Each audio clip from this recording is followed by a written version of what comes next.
خدا گفت حجاب فرضه، پوشانیدن سر، پوشانیدن پیشی بر، گردن برای زن مسلمان خدا گفت حتمی است. اونا گفتن نه این حتمی نیست.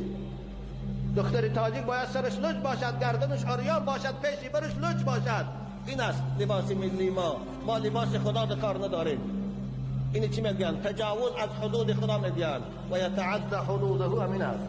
خدا در قرآن یدنین علیهن من جلابیبهن میگه که ای زن مسلمان بالای سر و چادر پرداکی بدنی تو را، موضع های حساسی بدنی تو رو پنهان کنه از چشم مردی بیگانه.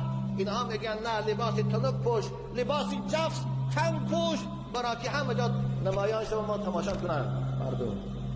این چی میگن؟ و یتعدى حدوده، از حدود خدا بیرون رفت، قانون خدا را پایمال کرد، قانون خدا را از صحنه بیرون کرد.